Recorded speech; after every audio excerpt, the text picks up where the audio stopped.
Amen.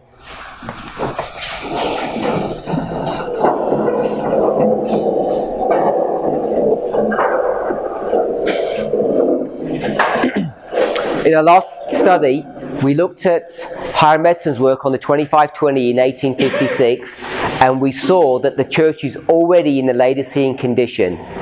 We also studied William Miller's understanding of the 2520. We saw it was different to what most people think. We started off basically with a blank line with just two waymarks, but we see that we have enough information to actually fill in that line with quite some detail, and it becomes an interesting line of history, I think. We saw his logic. He has two 1260s, two desolating powers. It's the motif or theme of the Millerite message, but he's forced by the first angel's message, by these angels who are coming to direct his mind, to split paganism into two parts. The historical part, which is basically Daniel 2, Babylon, Media, Persia, Greece, pagan Rome, etc. And then a modern manifestation of all of that work as we see this beast rising up out of the sea, Revelation 13, developing into Revelation 17. And we see that even his understanding, which most people might say is not correct, actually has a really valid and important present truth application, even though there are some things that are not quite right as we would understand them. We wouldn't understand that the 1 hour is this 46-year period, this 45-year period. We'd see it's only the Sunday law history. That's right. You said that he was if you were governed by the first angel message. How related is the first angel message? What will I come up with? Okay, so I said that he has to do it this way because of the first angel's message. The first angel's message is directing him. What did I mean by that, my sister? Not sure, Sister Joy?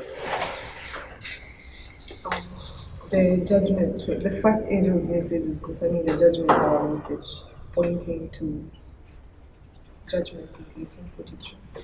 So the first angel's message is pointing us to 1843. So his line must take us to 1843.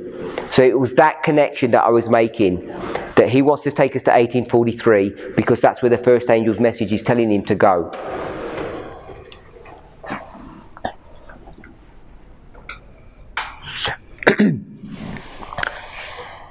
When we go to early writings, 229, I think someone said, we see that angels are directing his mind, and Ellen White speaks about they give him the chain of truth, or the commencement of the chain of truth. We go to his own writings. I think it's in his Apologies, volume 2, where he says, I came up with 3 commencement dates: 677, 457, 508, 3 time prophecies, 2300 days, 1335, and the original one, the 2520. Remember, is it safe to say he makes that one up? It's not a proper or pucker time prophecy. He's going to manufacture that from Leviticus 26, where he takes the 7 times. And hopefully we understand the logic of that. But primary intent and then secondary applications.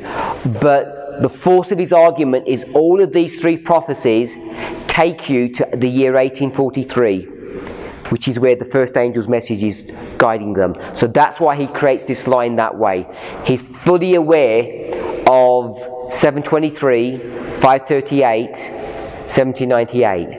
But he's doing something different. And I'm saying he's being guided and directed, I'm saying, by the first angel to look at it that way.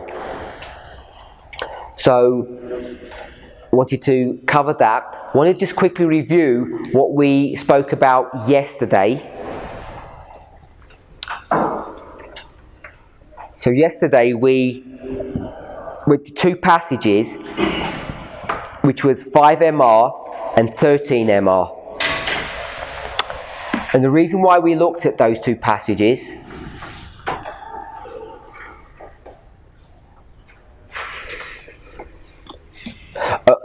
let me go one step back before we do that. Remember, we're seeing that the Millerite reform line from Matthew 24 verses 29 to 30, even into 31, we can't do this. We can't make 1798 to 1844, Daniel 7:13, the cloud, we can't line that up with the original intent of Revelation 1:7, where he comes in a cloud, which is being spoken about in 24:30. Does everybody remember that? Everybody okay with that? So we have to look at this in a different way. They're different events, and if we try to line them up, I don't know how we're going to express that. Maybe we could say we're moving the waymarks. I don't know if some of us might be persuaded that it's an application to do that. And if that's what you think, does anybody think that, by the way? Maybe you think we're making an application that we could do that. Nobody? Okay. So I don't think it is, but I'm willing to be corrected on that if you could show that you can make an application and line them up. I'm not convinced that you can. I think it's nicer and neater to line this up properly, this history. So someone was asking me, does that mean we're creating new waymarks in the Millerite line? I guess that's one way of expressing it. 1850 is not new. We've known about 1850 for a long time, well over a decade now. So that's not new. That should have taught us that we can't finish the Millerite line in 1844. It has to at least go to 1850. And when you start understanding what 1850 is, which is the loud cry or the message of the third angel that now needs to go to the world, you now know that there must be some further history there. So that's part of the argument about 1863, why I'm saying that their line should extend to 1863. So we'll summarise that. Then when we did that, I wanted to draw our attention to what 13MR is teaching us. We've already spoken about 1848. How did we introduce 1848 into our story? Why did we introduce 1848 into our story? Anyway, why did it come up? Who remembers how we did that? Because we've got 1844, we've got 1850, and now we've just said, oh, let's start talking about 1848. So we talk about two things. One, in 1848, that was the time Speak louder, I can't hear you, I'm sorry. the Adventists were preparing to give out the sealing message to the world in 1848. In regard to the business of making the chaos that was going on in Europe. Yeah, all the time happened in 1848. My brother? Why did we talk about 1848? From the study that we were doing, we wanted to find out where we are going to locate the list of nations. And from the quote that we read in the 90s, which were indeed, it took us to the list of the powers of Europe, which was given in 1858. My brother? From the structure we found in Luke, This one here. and that one there. So we came to realize that there is a earth and powers of heaven in the future of exactly. And so by the fact that we took 1863 to be the second advent or the end, so we had to find those two events to be fitting within that history post 1854. I think that's how we came up with 1848. Okay, so Brother Rogers, do you want to? Okay, I think this phrase from the book of Luke, distress of nations, Brother Wilson defined distress to be the angering of the nations, which is tied with Revelation 11:18.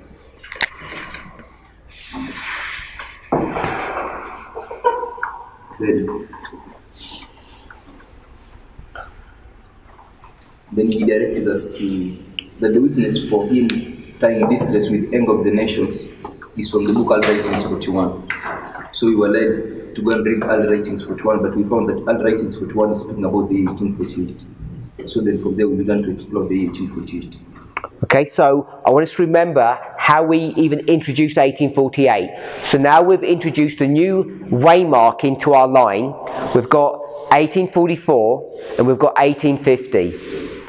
The movement has been aware of 1848 for a long while. It's not some new thing. But we've never really incorporated it into a Millerite reform line. And the reason we haven't done that is because our focus has been 1844. So I want to shift our focus not to have 1844 as the end of their line. As soon as you start doing that, now you have to start considering 1848. So we went to Loughborough, we went to Early Writings 41. Where else did we go to? We went to her biographies. Sorry? Which was Loughborough's work. And when we started seeing that, we went to a couple of other places. Some of her, I think they were probably contained in all of that history. We started seeing that she had started having visions. In the beginning of the year, 1848, the Millerites have realised that they need to begin to share the third angel's message to the world. They start having discussions of how they're going to do that. They haven't come to a position on it. The third angel's message is now matured. At the same time, over in Europe, there's a series of revolutions that are starting. We picked up that they started in France. Encyclopedia Britannica says it starts in Sicily. I haven't looked at why they say that or what's going on in Sicily. So there obviously must be some reason for that. So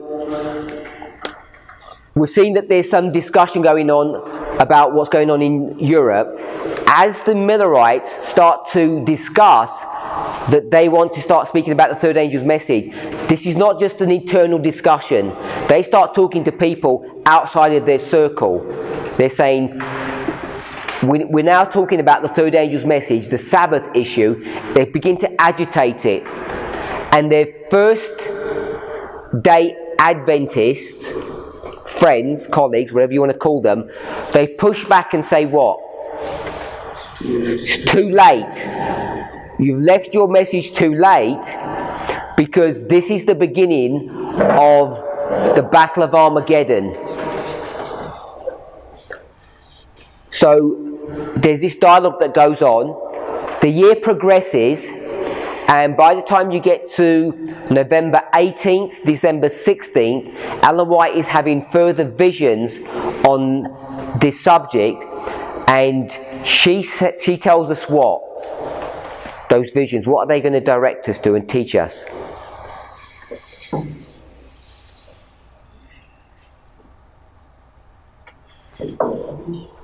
Publish, she says, God told me that He selected James White and he needs to begin publishing. And his publishing work of the third angel is going to do this great work. So this is where it all begins.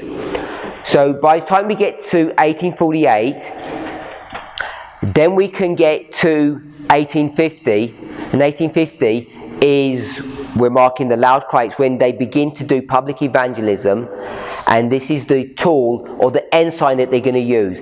And there's this great publishing work that's going on. The publishing work has been going on for 2 years now, by the time you get to 1850. Now, instead of focusing on the publishing work that she had a vision about, people are starting to do some strange things. So what are the strange things that they're doing? They're getting into the chart making business. So we read this, 359 paragraph 1. This is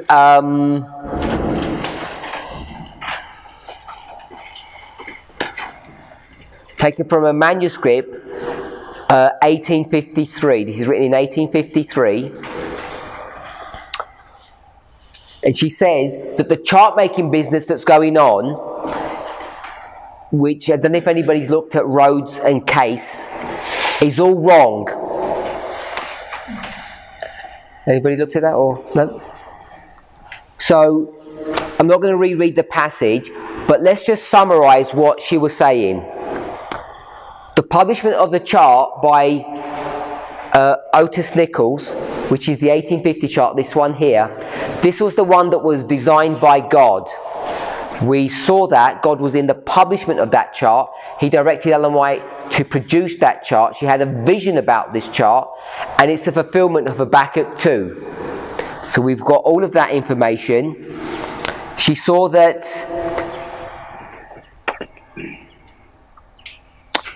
the figures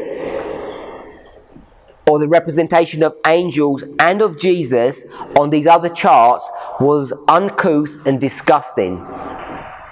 And so what we did was we made an application of that. Before we made the application, and we've said that this is the loud cry, we marked that the loud cry is a parallel to the midnight cry. And in the midnight cry history, when we take the Millerite understanding, which was July, and our understanding that it's August, because we make a distinction between July and August, we don't normally factor in Concord, the 1st of August, but we're now beginning to do that. We see that they have a singular message. There's only one voice. No one has any direction. But what we do want to mark is from April, at least up to July, and I'm suggesting even further, there are many voices still there who are suggesting one thing or suggesting another. They're trying to come up with reasons about what's going on.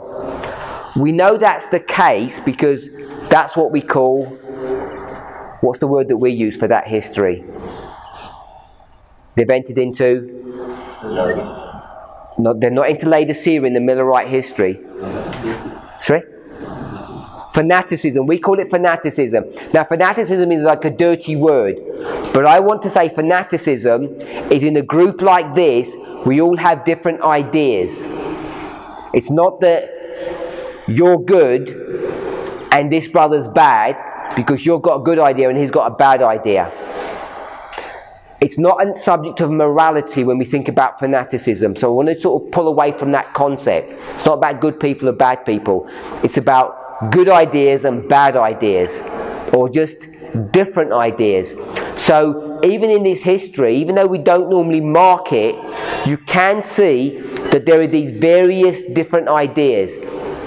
But Ellen White says that the midnight cry did what? In the context of fanaticism, what does it do? It swept away the fanaticism. Now, it's not done that by July, has it? Because by the time you get to August, Bates is standing up, and he's a fanatic, isn't he? He has no message, doesn't know what he's talking about. The people who are running the camp is out of control, isn't it? I mean, they're not even exerting their God-given authority to get those fanatics from Watertown and eject them from the camp. They're bearing with them. Why would they bear with them? Is it just because they're all nice people? I'm suggesting not. I'm suggesting the reason they're bearing with these people is because they don't have the moral or prophetic authority to shut them down. And their moral authority comes from their prophetic authority. So Bates is not the leader, he's not the camp leader. Can't remember what his name is. I think it begins with the M. I don't know if anybody remembers his name. It's this other brother, you've probably never heard of him before. He's in charge of the camp and he's saying to people, just leave them alone, don't let them disturb your camp. Just don't go into their tent when they're playing their drums and having their fancy music. But people keep on getting drawn to them. He should have just sent them away, but he doesn't. And I'm saying he doesn't is because this person is directionless. Bates is in the same situation. Everybody's bored with his presentations. So when you get to August now and snow comes, this is where we mark the midnight cry. It's because at this point everything dies. The people from Watertown pack their tent up. I think they leave early. No one's listening to them. Now the message begins to gain traction. They leave that camp and everyone is excited except Miller and Himes. Himes controls what? Publishing. He controls the publishing work. This is like the YouTube channels, the websites, in the equivalent. He controls them and he's saying what about Snow's message? It's not going to be published. It's not going to publish Snow's message. So what does Snow do? Opens up his own YouTube channel, buys his own camera and says, okay, I'll record my own presentation, upload them and I'll do it myself. So he makes his own magazine called True Midnight Cry. I think they only do one volume of it. Is it 22nd of August? He publishes it. I think it's only one edition that they do, because by the time you get to the end of August, Himes is starting to relent. So what they end up doing is they end up republishing Snow's work, and there begins to become an acceptance of what he's teaching. So we say in this history, there's only one voice, nothing contending. By the way, what does Miller say to Himes? I don't mean to have a one-on-one conversation. In print, what does he say about Snow and his message? He calls him a fanatic. I'm not saying he uses the word literally. He says what Snow is teaching is fanaticism. And what is Snow teaching? One word. Time. He's teaching time, and Miller, we don't have one-to-one parity from Millerite history to our history. That man is not a man in our history or a sister. Don't misread that. The leader of the movement in that history says you've entered into fanaticism because you're time setting. And what's Miller's logic?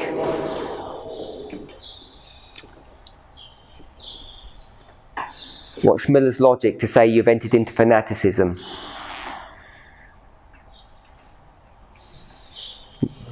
Any ideas? My brother? Brother Wilson? Sorry? No one knoweth. He says, let's go to the Bible verse. No one knows the day and the hour when Christ is going to come. What are you talking about? It's only recently that Miller has been the advocate who would fight against that Bible verse. And now he's using the Bible verse of the enemies against his own people.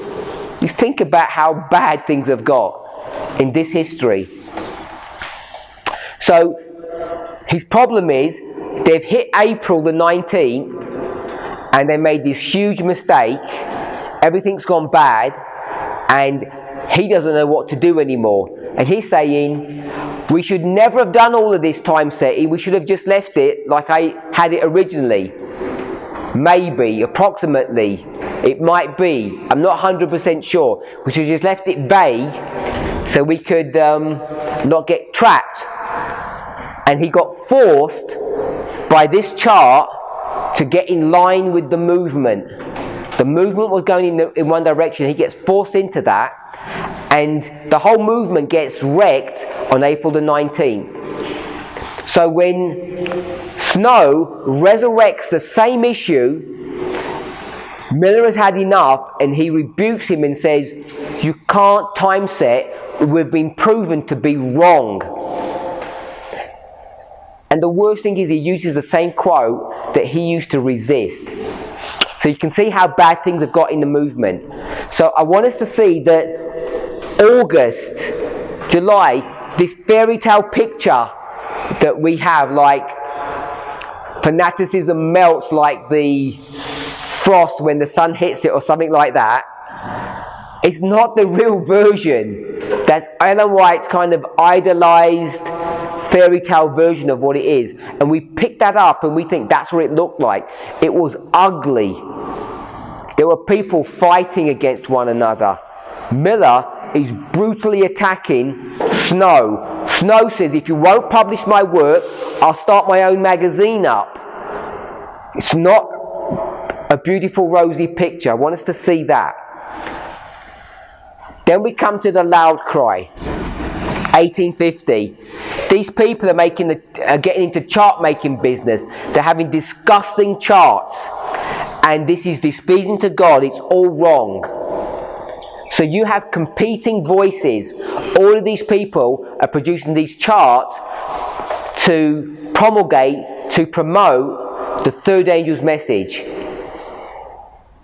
which is the message of the hour, which is the loud cry message. And Ellen White says, you should not be doing this. What should they be doing? We read it in, I think, the 5 MR passage.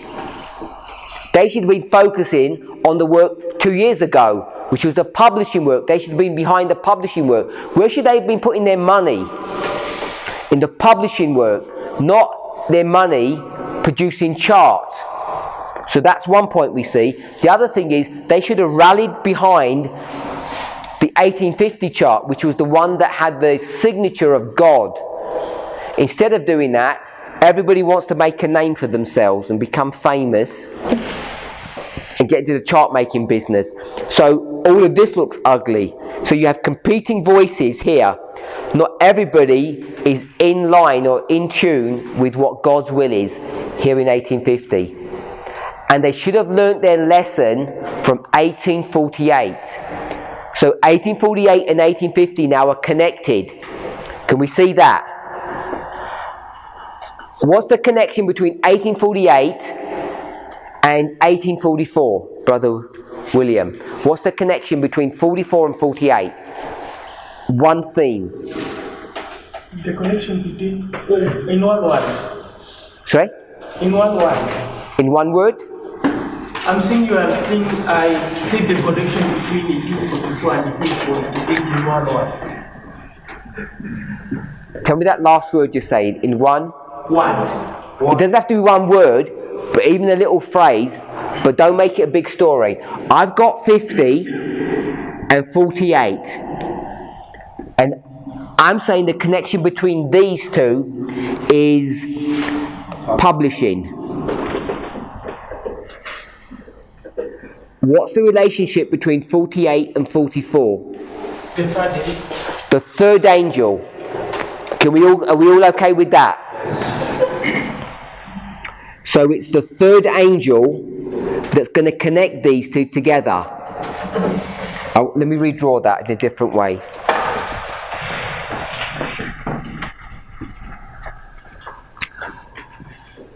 What are we now doing, that we've noted already, that we should do? What are we beginning to do? We've got Isaiah 28, verse 17. We've got judgment, we've got righteousness, we've got a line and plummet, so we've created a line. What are we now supposed to do now? We've got our waymarks. We want to create or develop we need to develop a story. If you don't do that, you expose yourself to great danger. And this is where we're at the moment. I'm suggesting here in 1850, here in 2018, we're exposing the movement to great danger because we're not developing waymarks using a storyline. And it's dangerous to do that. If there's anything I want you to leave this school with is two things. Proof texting is dangerous, and so is creating lines or reform lines if you don't have a storyline attached to it. Are we okay with that? If you proof text on its own without checking context, you'll make mistakes like cloud and cloud. And you end up into problems. So what I kind of start doing now is taking a needle with a thread and threading it through these holes here, so that I want to reinforce this idea that we need to get a connection between waymarks. So this is 44, and this is 48, and this is 50. She has a vision to publish. This is the loud cry, and this is the 50 chart, which is going to now be published. 44 is the third angel's message. 48 is about the third angel's message. So this is the third angel's message here. I'll use that thread to do it. So it's the third angel's message. What is the vision about when it talks about publishing? What are they even meant to be publishing now? What subject? The third angel. So it's the third angel running through this history, and it's the third angel running through this history. So what's tying these three waymarks together is a consistent theme. It's the third angel's message. What is the third angel's message in this dispensation? What is going on here about the third angel? What are they doing? They're studying. So this is studying. What's happened by 1848 that Loughborough taught us? The third angel's message it's now matured. It's matured, but in the beginning of the year, they don't know what to do with this matured message. So they start kind of talking to people in an ad hoc fashion. You First Day Adventists, you got it all wrong. It's not Sunday, it's Sabbath. This is the message of the hour. And they say, it's too late. Haven't you seen what's happening in Europe? Armageddon's just about to hit, and you're talking about some obscure doctrine from Exodus chapter 20, which has no relevance. So they don't know what to do. As the year progresses, Ellen White formalizes and explains to them how they're supposed to give and share the third angel's message.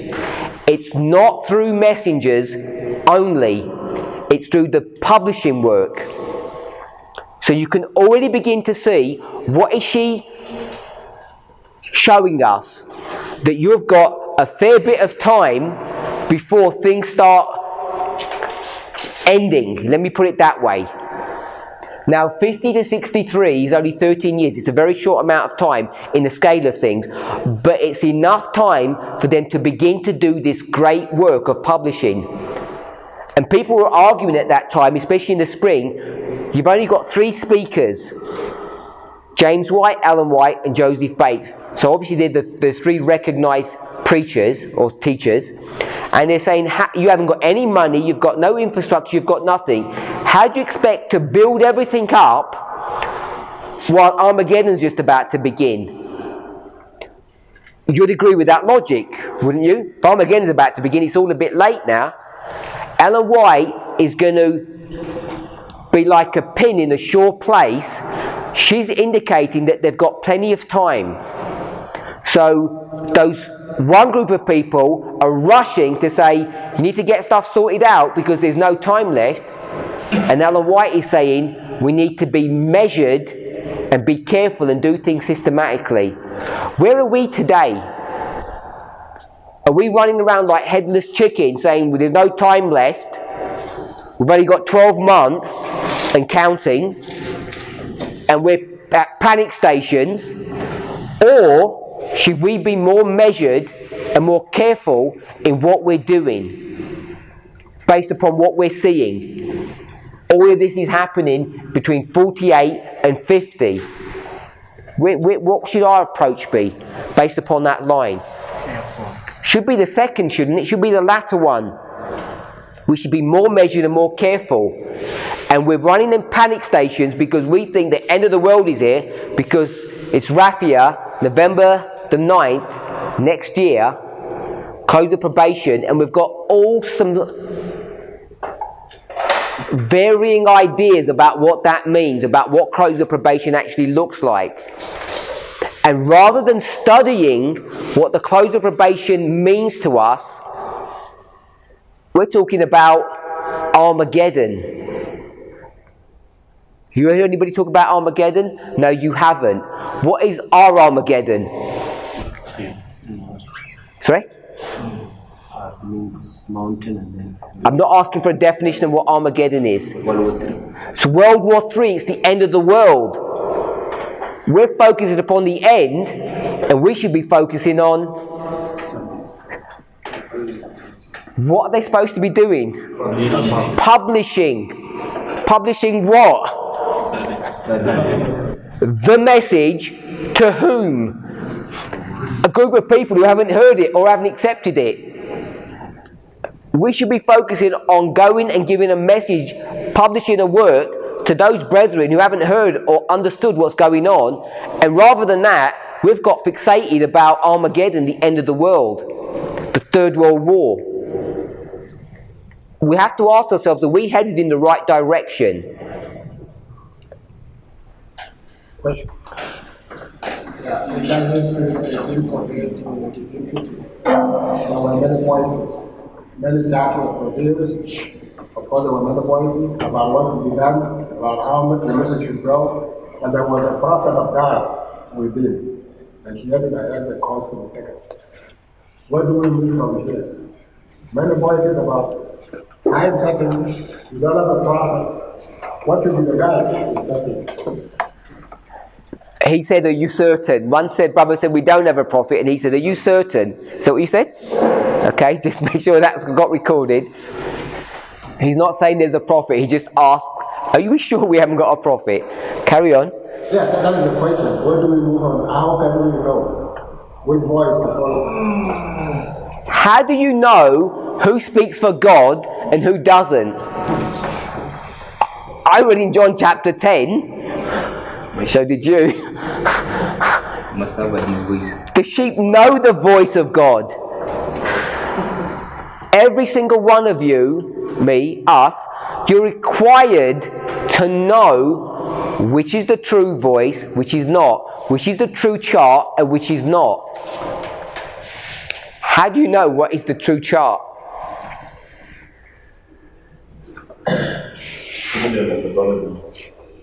Through the methodology. Because the methodology is the voice of God. The methodology is the voice of God. The true methodology. The true methodology. Argue like Isaiah says that if they speak not according to the testimony and to the law, there is no truth in them. So you have to base your teachings on the Bible and the spirit of prophecy. That's how you know the true church. Okay? We have to be careful about this, don't make it into a toxic study. Where's our prophet? What are your thoughts on this? No thoughts? At the moment, they don't have. Sorry? Not at the moment. You don't have any thought, but you just open up the possibility. Yeah. Okay, you must know. No, I'm not going to let you get away with that. No, you must have some thoughts, because we've been speaking about prophets for 3 years, 2015-ish. We've been speaking about prophets for 3 years, so you know a bit more about prophets than just say, I don't know. What do you know about prophets? I'm going to rephrase it about the gifts of God. We'll use it that way.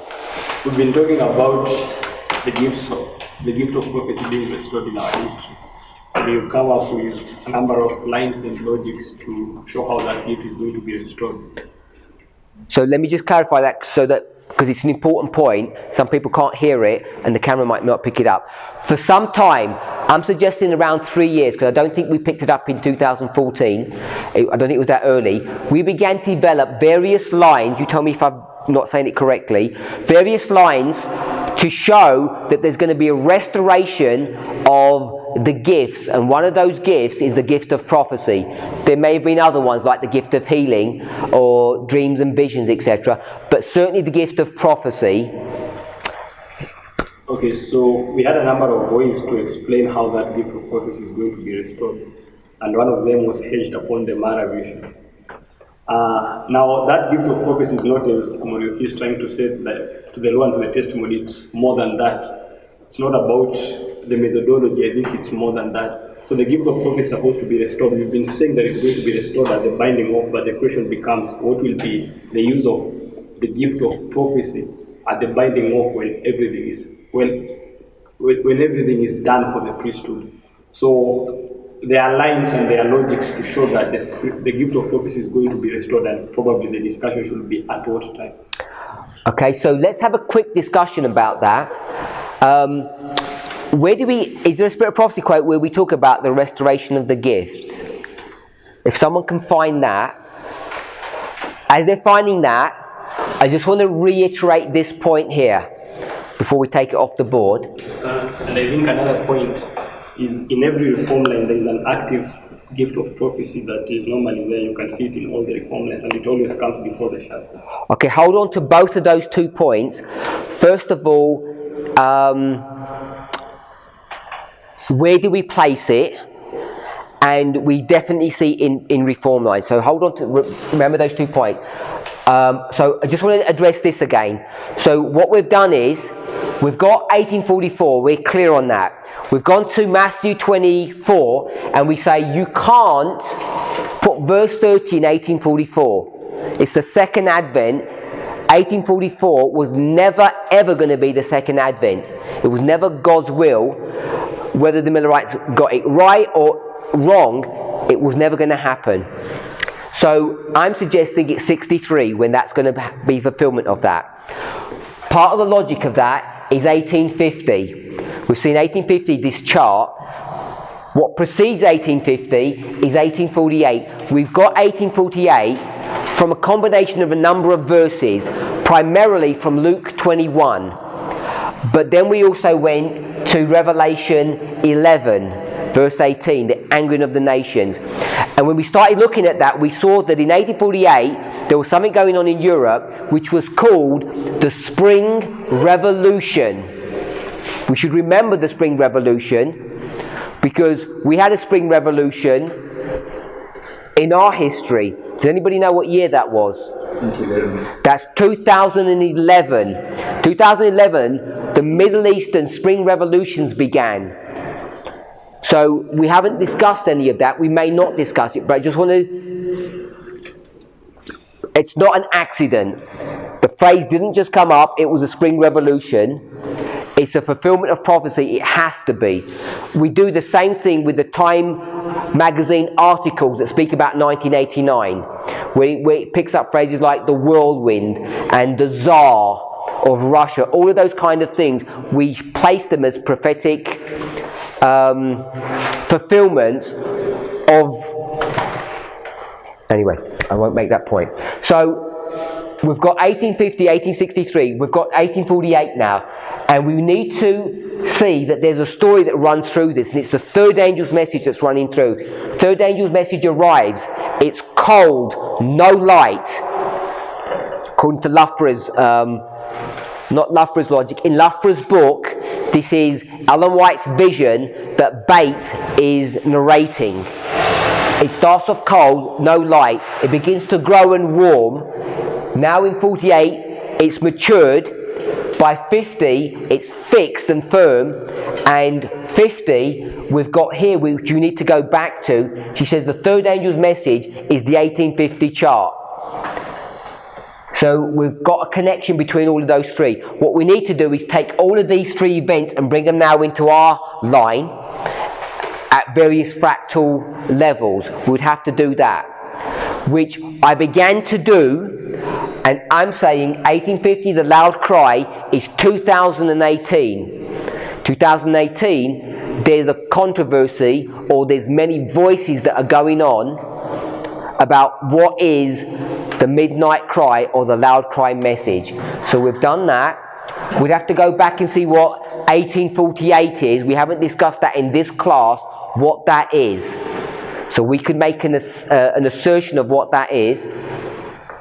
I'll put it down here now without talking about it. What year? Okay, so enough. I heard 2 people say it, so enough people know that. 2016 is what we're suggesting that this is. And then if we were going to follow through with that, what would 63 be? That would be... Okay, so some people said no, some people say yes. I've got this back for Oh, okay, so which quote? About restoration of prophetic gifts. Okay, so hold on to that. Just want to finish this off and we're going to rub this off. And then, if we were going to do this, what would this one be? This would be 2014. Okay, so what you have to be careful is when you take lines, you can make them do different things for you. You can make them do different things for you, and when you start making them do different things, Millerite waymarks can be placed at different places. I think we're all reasonably familiar with that. Just to be careful how you do it. So I picked up the concept of loud cry here, and I'm making an application of that, and then that would be 2016, 1848, and that would be 2014 if we were going to do that. So I'm not making any more comment on that, I just want to put that in place. So I'm going to take that out.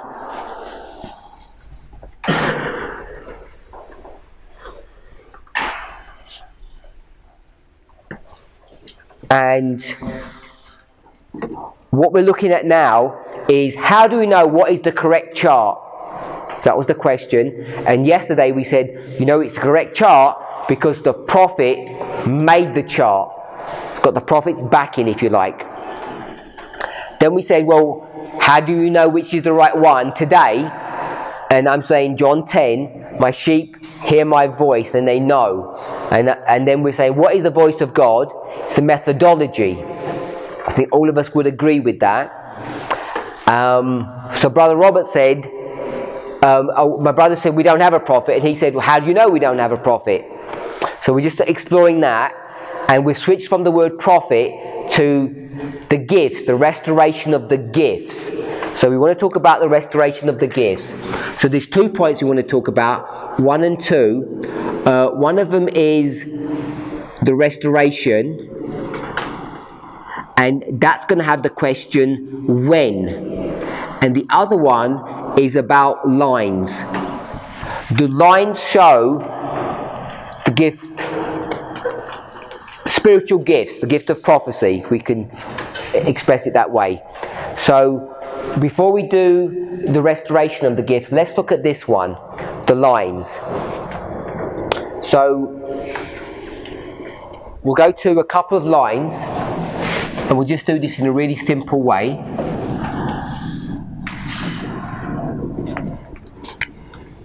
Let's go to the line of Moses.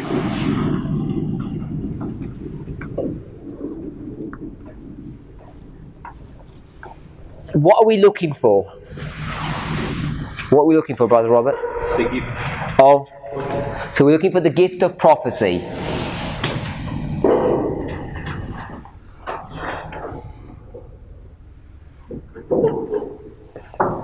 So can we see the gift of prophecy in the line of Moses? Explain. As we see the line of Moses, Moses was raised by God as a prophet to deliver his people. But the end of his work, God is going to raise up another prophet, who is Joshua. Yeah, we can see Moses and Joshua. So we could just easily go to Deuteronomy 18:18 and identify him as a prophet. Anything else that we can see about the gift of prophecy? Got 18:18, raising him as the prophet. We've got Joshua. Okay, you can see also when he was in the wilderness, taking care of the sheep, and now there's that sign that God, the burning bush, then called Moses becomes curious to go and see the burning bush. So on Mount Horeb, he meets God, and then what? And then we have a one-on-one conversation with God. And then God tells him, I want you to go now, to go and bring out the children of Israel who are in bondage in Egypt. And he says, I'm not doing that job. I'm not doing that job because they won't believe me. And also I don't have that capability to communicate. And then he says, I'll give you a person who will accompany you. So there are two. He calls Aaron, and then he said that you will be Aaron will be your mouthpiece. You'll be saying, and then Aaron will be communicating. So he says to Moses, "You're God, yes. And Aaron is prophet. Your prophet." So we've got Aaron as a prophet. Brother Robert. Oh, okay, I just wanted to note that perhaps for me, when I look for the prophets in the light, I'll be looking for what Sister White calls prophets in the strictest sense. Okay. So, like, I don't know whether Joshua was a prophet to the strictest sense. To the strictest sense will be what is describing face to face, one-on-one. Yeah, there's something that Sister White tries to differentiate between two kinds of prophets. And for me, when I'm looking for the gift of prophecy, I will be looking for at least in the strictest sense. So give me some kind of measure to make it strictest sense. Face-to-face communication. Yeah, receiving direct visions from the Lord. Direct.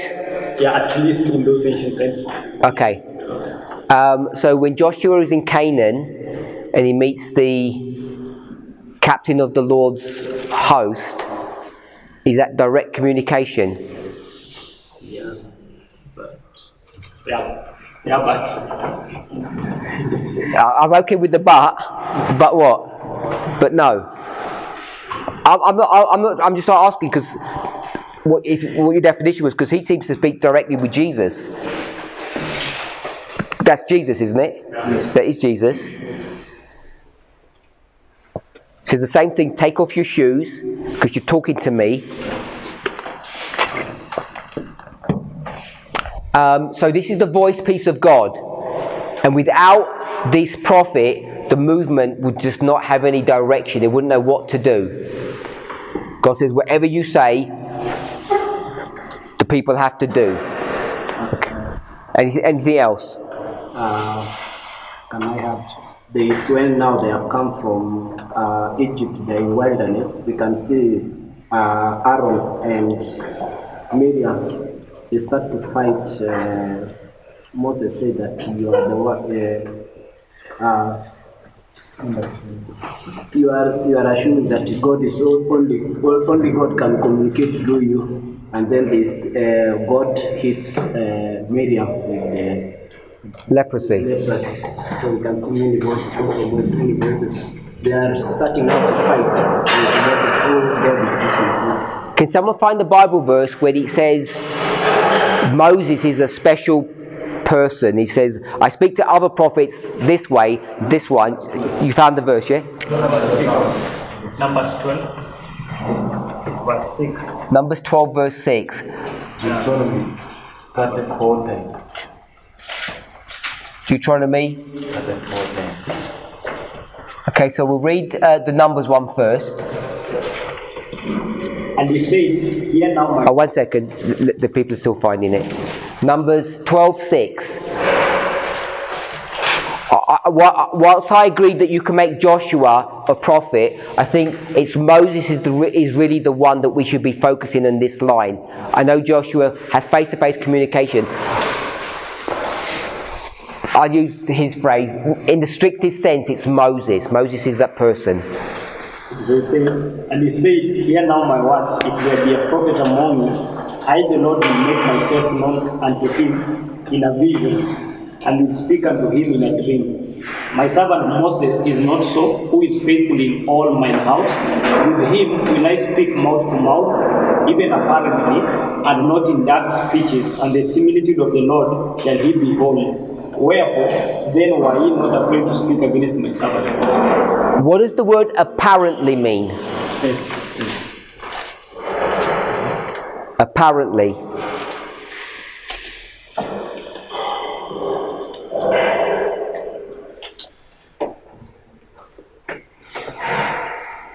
Who's got that? Sorry? It's more like a view as appearance, things seen. Apparently is what word?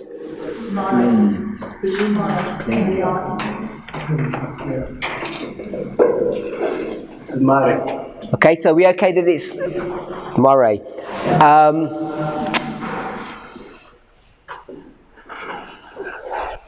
Mare, and the word vision in verse 6 is Mare.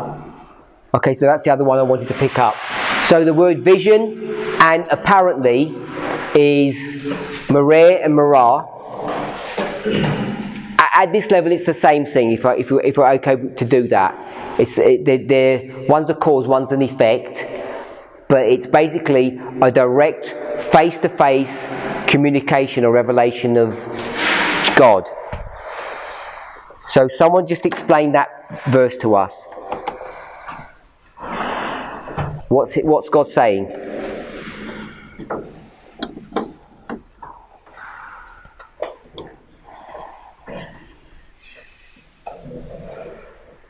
Go ahead, please. I think generally Moses is not like any other prophet. He is more than a prophet. Everyone okay with that? Sorry? She didn't hear what you said. Speak a bit louder. It doesn't project into the back of the room. I think Moses is not like any other prophet. He is more than a prophet.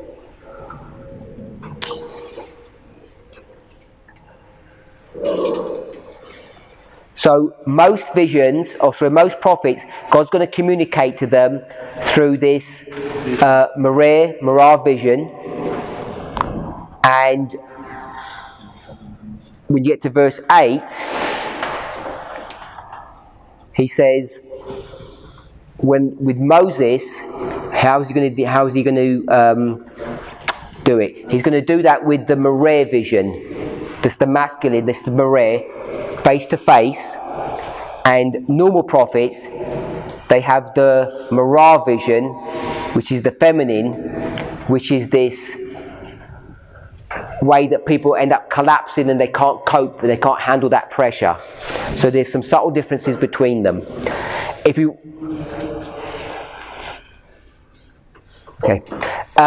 we took the word Marah in verse 6, what's the normal word for it besides vision? Mirror. Does everybody know that? It's mirror. So the feminine version is the mirror, and the masculine is this appearance or face-to-face communication. How do we see things in the mirror? Vision. When you look in the mirror, what are you going to be looking at? You're looking at yourself. So this is subtle difference between the two. Okay, so that's enough about Moses. Oh yeah, sorry. Something that Moses was also a gathering prophet, and his name signifies to his ministry. He means gathering from the waters, where you know the waters were set out of flood. He was to gather the children of Israel from Egypt. And we also believe that, we also know from Ezekiel, Pharaoh is recognized as the dragon. And you know the dragon will cast a flood upon the woman in Revelation. So he's a gathering prophet, and his name means to draw out of water. And that water is Egypt. The Nile is just a symbol of that, but it's Egypt, out of the world. What else did you say? I say that he himself, his name symbolizes the ministry that he is to do. So that's his job, is to draw the people out of Egypt. And then you said, Ezekiel? I was saying that Ezekiel calls Pharaoh the dragon, and you know the waters also can symbolize blood. So the Pharaoh is called the dragon in Ezekiel. And so I was trying to show how they are connected to show that the dragon is the one that will cast a flood upon the woman who is the church. And so the woman, in this sense, we are seeing that is the children of Israel who are being persecuted in Egypt. Good. So we've looked at the line of Moses, and we can see that there's the gift of prophecy in that line. So we'll close here, and we'll look at the line of Christ and the Millerite line to see if we can see prophets there. And then we'll have some discussion about when the gifts are going to be restored in our line to see where we should be expecting to see a prophet. Let's pray.